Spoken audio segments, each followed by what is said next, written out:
Alright, good evening, ladies and gentlemen. Greetings from Nogales, Arizona, which is about a mile away, at least in my case, from Nogales, Mexico, where I went for dinner last night because everything in the US was closed.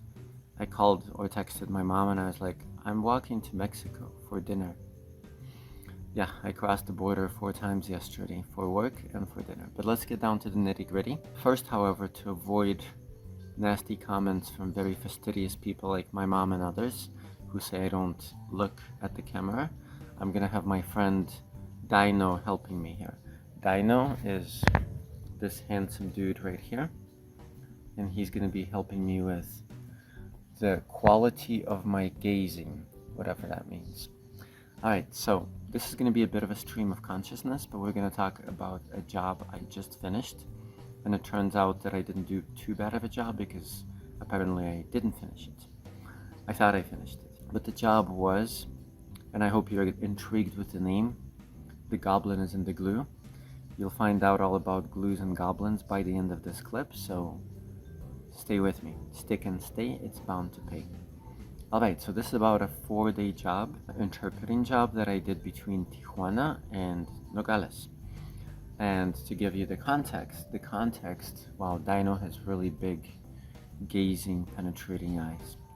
He's making me uncomfortable. But anyway, so the context of the job is that it's an American company with production facilities in Mexico, and the 2 interpreting clients, not to be confused with the paying clients, were 2 inspectors or auditors from the Ministry of Health of the Russian Federation, and they needed an interpreter who speaks Spanish, English, and Russian, which is me in this case. And yes, I used all 3 languages. Alright, so I'll talk about different parts and different aspects and different challenges and so on. But first, let me say that I was actually pretty impressed with the exactitude and the fastidiousness and the nitpickiness of these 2 inspectors, especially one. And by the way, before I forget my train of thought or my thought, the word fastidious is a false friend in my personal opinion between English and Spanish. Because in English it just means attentive to detail, which is a good thing. And in Spanish it means like annoying and molesting. Once I told a girl before I knew this, I was like, es que eres muy fastidiosa. And she was like, ¿qué? ¿Por qué? You know, basically it was something like saying you're quite annoying. Yeah, so these guys grew on me, and I'm going somewhere with this. On the first day, I thought they were just complete bureaucrats, which Russia and every other single country in the world has quite enough of, because they were like, what is the calibration of the certification of the diameter of the perimeter of this certification of the elongation? You get the idea, right? And I thought, oh my god. But actually, the more I worked with them, the more I understood that they were actually going down and delving very deep into mostly very important things, except maybe the glue. We'll talk about that later. In fact, this dude, the main inspector, he works pretty much like I do. And that is not to say that I'm a bureaucrat of translation, but I delve in deep. I'm not afraid to ask a ton of questions to get to the bottom of things. And he basically made the quality control engineers and everybody else very uncomfortable with all of his questions. I'll give you the line of questioning, which went more or less like this. So what kind of gauges do you use to measure the external and the internal diameter? Oh, but we don't measure it. It's not in the specifications. It can't possibly not be in the specifications because you have to measure the diameter of the orifice in order to know whether or not the pin fits in the orifice. And basically what impressed me the most, it doesn't matter what I'm saying here, but you get the level of attention to detail, and sometimes he would ask 3 times, 5 times, 7 times, and he knew their business better than the engineers themselves. The engineers were not bad by a long shot. In fact, he said the quality of this plant and the staff was very, very high compared to most plants and staffs that he witnesses, right? But nevertheless, he knew his business after like over 30 years of experience, very often better than they did. And in fact, he found at least 1, but then later he told me 2 crucial inspection points that needed to be fixed, and they took him very seriously because just by the demeanor, just by the attitude of this person, they knew that he knew what he was talking about. Even though, I'm going to mention this, I'm not naming any names, so I was impressed with him, and I was a little bit distressed or slightly disappointed because this very talented and clever man, basically turned out to be a very heavy drinker. He told me on our last party night, which was tonight, that he drinks 8 beers a day and doesn't even consider it alcohol. And just in front of me, he downed 3 shots of tequila, but whatever. I don't even know why I'm saying this. I'm saying it because maybe he would be even better if he didn't do this, but whatever. The best of us. There's a little old poem. We're gonna delve into my experience in just a second, but all of this has a point. There's an old poem which says, there is so much bad in the best of us and so much good in the worst of us that it ill behooves any of us to talk about the rest of us. But anyway, attention to detail and the level of attention to detail that he brought to his inspection. And in fact, he told me during one of our breaks that after companies pass our inspection, nothing can scare them. And I can very much, stand by this and vouch for it. So I want you and me and everybody else to bring this inspection to detail, right, Dino? Dino is nodding, at least in my imagination, into your work. And don't be afraid to annoy people, quote unquote, by asking a million of questions, not to be confused with a million of roses, which is a song on my channel. So just to get to the point, do not leave the line of questioning until you get the point, especially in translation where you basically have infinite time. I will ask a question time and again and again and again until I get to the bottom of what I'm actually looking for in translation. Because again, going back to the time-honored principle and the axioms that we have harped on time and again, you can't translate something that you don't understand. So you're very justified in asking as many questions as you need to. Especially in books, contracts, documents, and interpreting. Depends on the context. I mean, if you ask a question 10 times in a courtroom, it either means you're not prepared or it means the lawyer's an idiot. I don't know what it means, but I wouldn't necessarily ask it 10 times, but you have to learn to ask questions in such a way that they elicit clear answers. That's another point. Okay, so this attention to detail is a very, very important thing, and don't be afraid of it. Now let's talk about my experience. I did not have a lot of time to prepare for the job. I like to have more preparation time because, as we say in Russia, it was from the ship and to the ball. That's a quote from Alexander Griboyedov. Yeah, from his book. I actually don't know the exact translation in English. Woe from Intellect, but I think that's not the exact translation. Somebody can comment cleverly down below. Anyway. And the protagonist just jumps from the ship to the ball, and I jumped from a singing or voice coaching seminar to a medical device seminar. So it's a company that produces medical devices and medical equipment. What did I do? I asked my colleague Rick to help me by preparing a word list, which I studied to some extent. Did not have much time, but I studied it. I asked the client to give me a brief description. She did. She also sent me a ChatGPT description, which was more or less helpful. And then I just basically arrived, knowing that I have chutzpah and confidence and so forth. And we dove in and delved in. This was on Monday in Tijuana, Mexico. The main challenge was not mainly technical terminology, which I just basically absorbed on the fly. And I also asked the people do you use this? Do you use this? Don't be ashamed to ask questions, especially if you didn't have a lot of preparation time. If you understand the concept, you should be able to come up with a decent translation, but don't be ashamed to ask questions. Yeah. And in fact, at one point, I knew the right translation better than this very clever dude. And he is clever. He has patents. He was the head of a laboratory. He worked on some sort of a space program. He's a very, very clever guy. But anyway, occlusion is the word that I knew better in Russian than he did. But anyway, so yeah, I asked about terminology on the fly. That was okay. That didn't bring too much obstruction or occlusion. My biggest issue, and I'll be honest with you, was actually the flow, the dynamic of interpretation. Because these people are not as well educated All of them, I'm imagining, have worked with interpreters, but they were not as well educated on how to work with interpreters as I would have liked, or as judges, lawyers, prosecutors, and other people who regularly work with linguists are in the US. Like, for example, what would happen is they would all be talking over each other. And before I would have a chance to interpret one thing, somebody else would jump in and say something else. So constantly I had to educate them on what it was that I was doing and do the best I could in the midst of this chaos. And that actually physically exhausted me.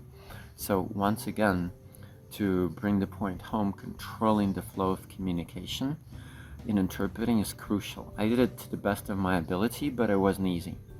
What also wasn't easy is that sometimes he was talking to his colleague. There were two inspectors. Sometimes he was talking to me and just basically venting.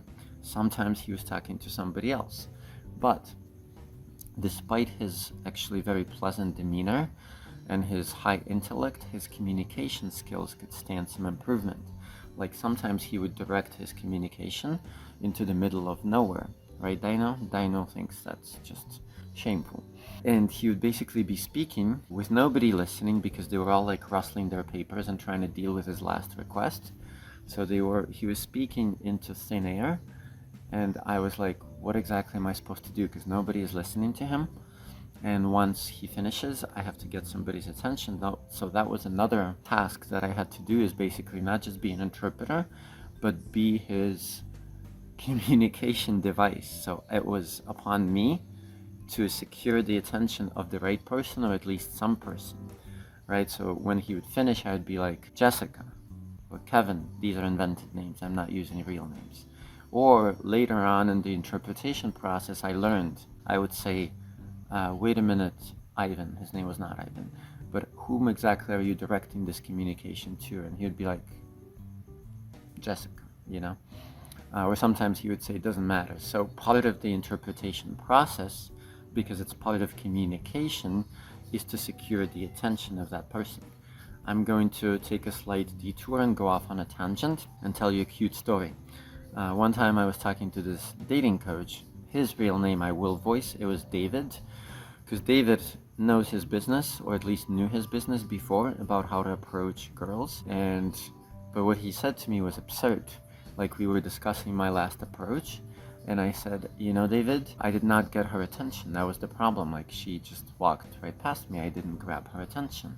And he was like, for 30 minutes he went on with this lecture about why do you need her attention? Why are you being such a narcissistic egoist? Or maybe he was an egoistical narcissist.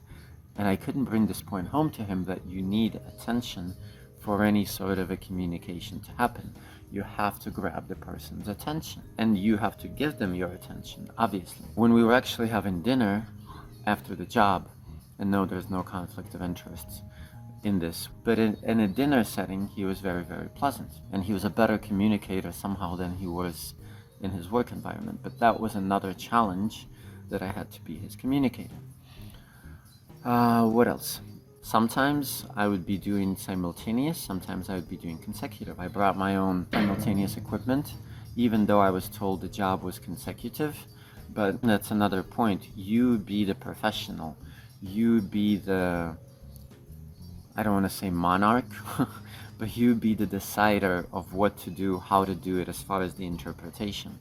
And actually he started arguing with me during dinner about our next upcoming assignment. He was like, no, simultaneous is not going to work. And I knew that he actually didn't quite know what he was talking about. And I very politely said, Ivan, like, you are an expert at what you do, and I don't even mess or meddle into your affairs there. Actually, leave this to me and let me do what I know best. So be the expert, and people feel it. So I used simultaneous whenever I felt like using simultaneous, and I brought my equipment into the factory tour, which was kind of cute because we had to put on these protective clothing, robes, devices, because it's a semi-sterile facility, you know. So I had these goggles and this robe and this face cover, but I would still hold my microphone and interpret simultaneously. It was kind of cute. Again, Dino here is nodding. I bet Dino could do it as well, because he knows all the languages of Earth. You don't have to be the devil. He does have horns, but he's not the devil. Anyway, and he's actually purple like me, but I think he's a little more purple. So these were a couple of interesting points. What else? I think we can get down to the glue point because I can't think of any other things. At several points during the process, they actually asked me to translate things. And in a court setting, we know very well that we're supposed to like decline politely to translate things.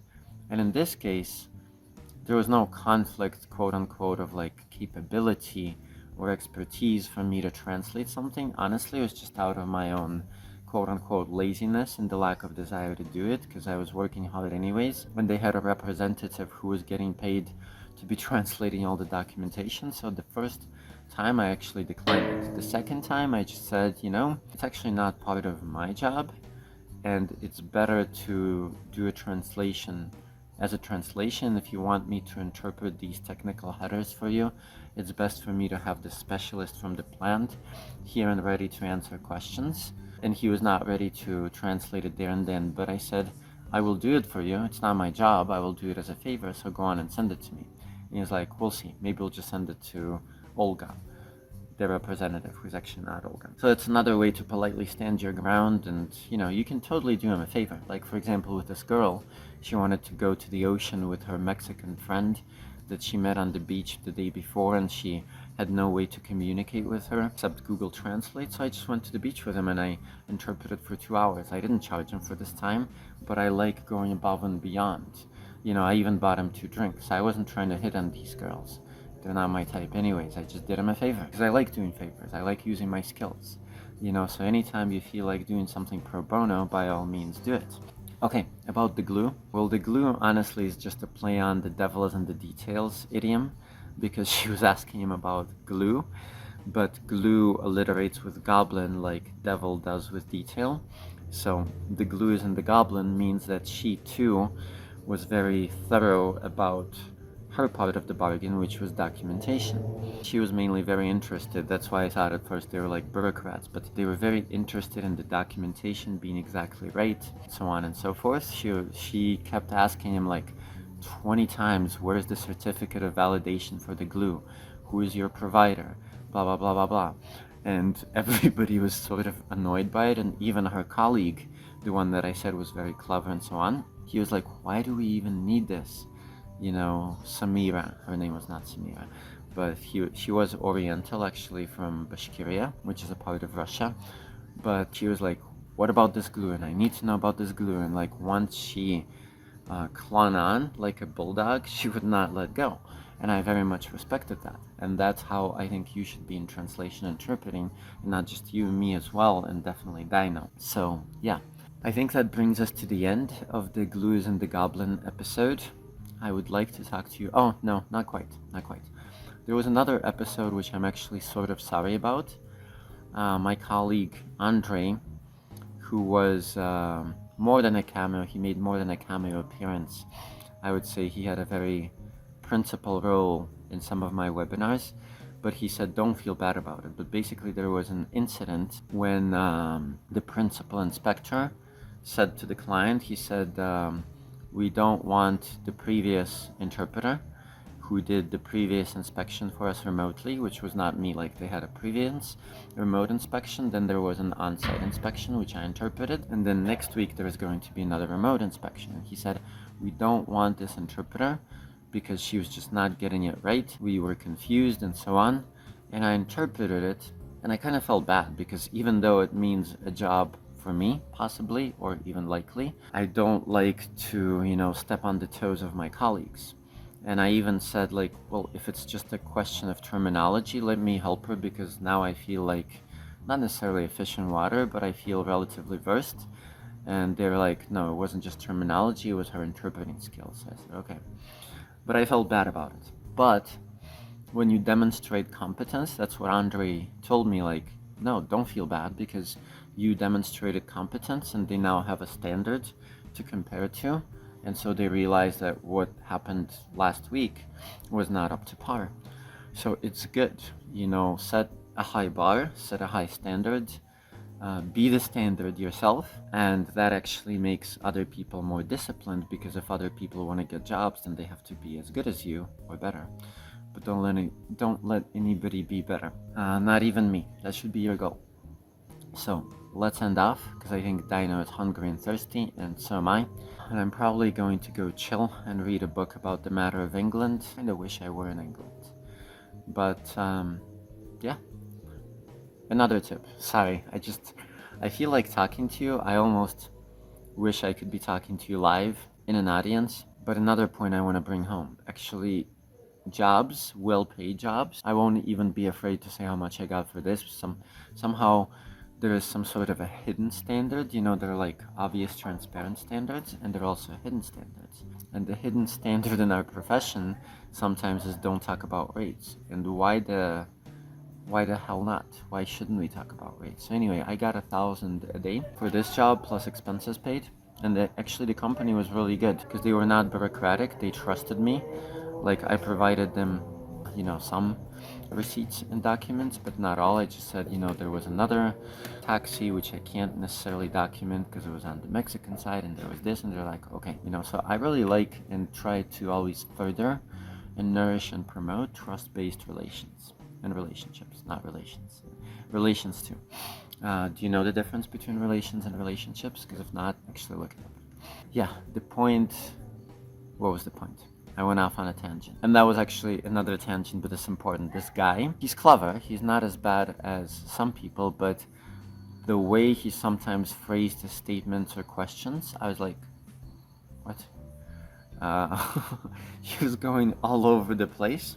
And sometimes it wasn't exactly clear what his statement or his question is.